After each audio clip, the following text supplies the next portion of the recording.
All right, let's fill in the blanks. We have a speech outline. It's a PDF that you can download, and I'll show it a little bit in the next slide. So if you don't have a solid structure, no matter the amount of charisma or charm you put into the delivery of the speech, it's going to be clunky and cluttered and meandering, and it's going to be weak, and it's not going to get your point across, and it won't elevate you. You will not command the room. All right, so we're going to cover some of the fun stuff later, like hooks and transitions and audience psychology, all the tricks of great speaking. But first, we just want to talk about the outline. And so there's a PDF attached to this module. You can download it, and it's an outline. You can copy it for every single speech, fill in the blanks. However, I also added the exact outline with a real speech. So first, let's do the outline, and then we'll go and we'll show how it works with an actual speech. So right there, those two things you can use to build speech after speech after speech. All right, so let's get started. Hey, there's only three main parts: introduction, body, and conclusion. There's some subsections to that, and we're going to go over it. So I'm going to read a speech outline with all the sections. There's not that many. You fill in your content for all the sections. That's all you do. You can make a speech right now in 5 minutes. You copy the outline, you fill it in with your content. I'm going to go through the content, and we're going to do and replace my placeholder text with real content for a speech. So first, the introduction has several parts. One is the intention getter. It's called a hook, right? Start with a story, a statistic, a question, a quote, or a vivid image, right? We talk about more specifics, how to do that later. Attention getter, right off the bat, you have to get their attention. Then connection to the audience. Briefly explain why this topic relates to them. Don't talk about something they don't care about. Figure out a way. You can do it. We talk about that later. Next is credibility. Why are you the one speaking about this? Again, there's many ways that you could be the most credible for just about any topic. It's just the perspective and the angle that we choose to use. All right, the next thing is your thesis statement, a single clear sentence stating what your central idea is. If you don't get that boiled down, then you tend to meander, and then people don't really know what your purpose is. We talk more about purpose later. All right, and then you preview your main points. Stick with three. There's the rule of three. It's important. We talk about that later too. All right, the next thing is the last item in your introduction, which is part one, is your transition to your point one of your main of the body, which has 3 points. Okay, then your body, right, is your 3 points. You talk about your supporting evidence for point one, and then you put an explanation to it, and then you transition to point two, because we talk about the importance, the necessity of transitions when you're speaking publicly versus writing something down or reading a book or something like that.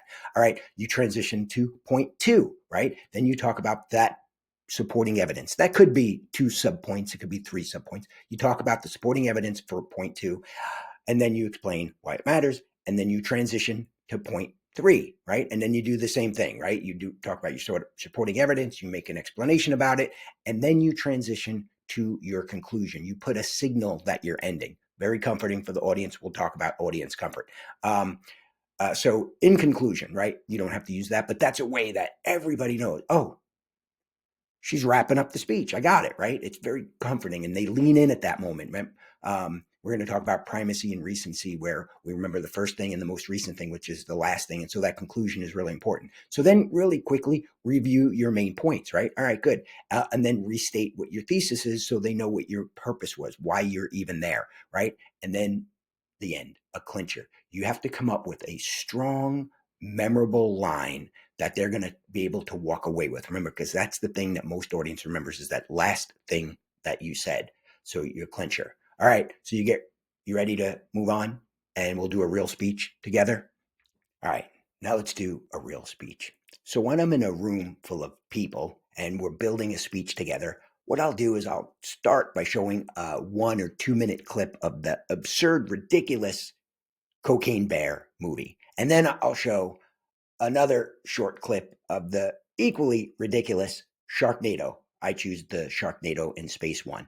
And so what we do is we show the 2 clips, and then I ask the audience, hey, who'd win in a fight, Cocaine Bear or Sharknado?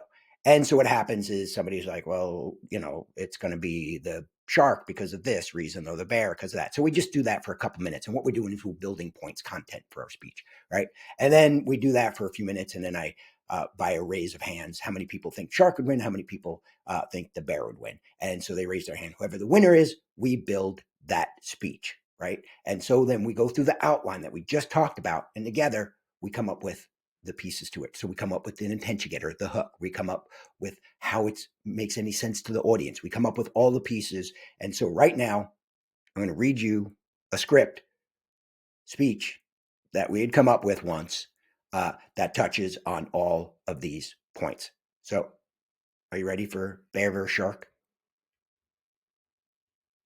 All right, I'll do this a little quick, and I will do the section, the content, the section, the content, so you can see how easy it is to build a powerful, impactful script. All right, you ready? The topic: why Cocaine Bear would beat the Sharknado shark. That's what everybody picked. The bear. All right.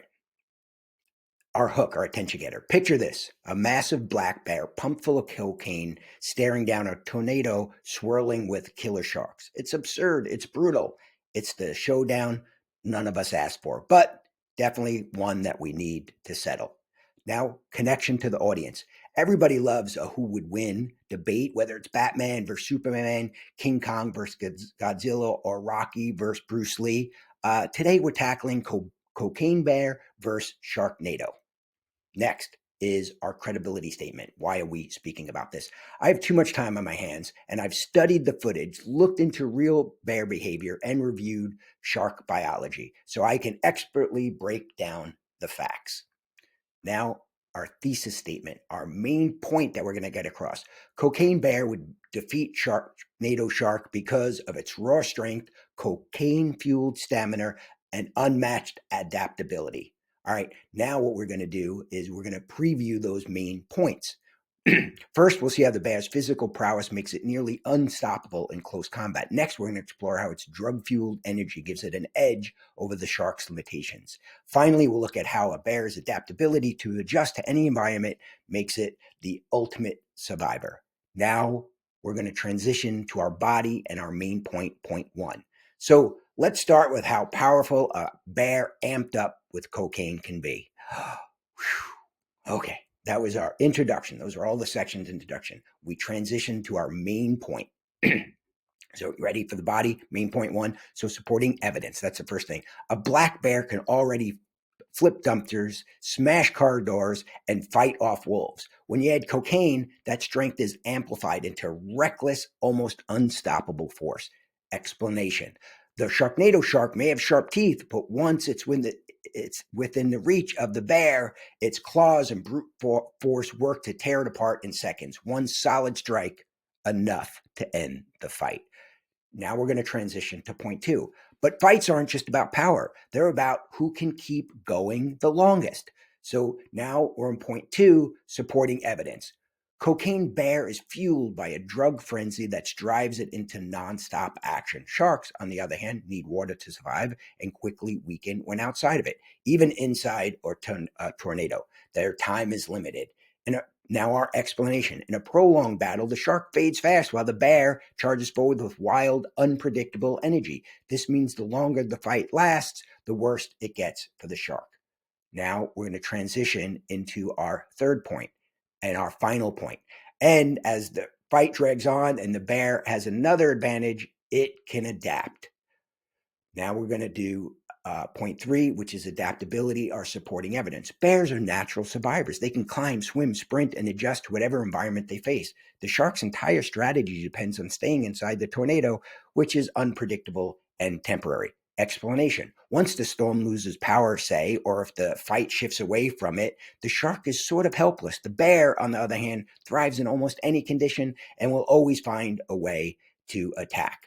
Transition to our conclusion. We want a guidepost, let them know we're ending. So when we put all of this together, the winner becomes obvious. All right, so now we're going to be at the conclusion, which is where we want to first signal the end. It's very comforting for the audience. In the ultimate clash of movie monsters, only one comes out on top. Review the main points. Cocaine Bear's strength, stamina, and adaptability give it a clear edge. Now we want to restate the thesis. That's why Cocaine Bear would crush the Sharknado shark in a battle. All right, now our clincher, right? This is how we're ending it. This is the last thing they're going to hear before they move on with the rest of their lives. So if it ever comes down to you getting caught in a tornado of sharks with a crazed bear alongside, make friends with the bear. All right. Whew. That was exhausting. All right. So when we made that speech, we made it in a matter of minutes, maybe like, 15 minutes. We just talked about it. We had somebody, take notes as we said, what's the main point, right? What's a hook? And we played around with a couple hooks, and it was a whole audience, right? So we had the influence of a lot of people. But whatever, it was pretty quick. Once you have an outline, you can make a powerful, impactful, memorable speech. Hey, if you want to learn how to command the room with public speaking, or maybe like me, you find ultimate battles such as bears versus sharks oddly appealing, well, check out my full course. Go to deanbatson.com and check out the Command the Room public speaking course, or my Intro to Persuasion course is also there. And soon the Advanced Persuasion course will be released. All right. Thank you.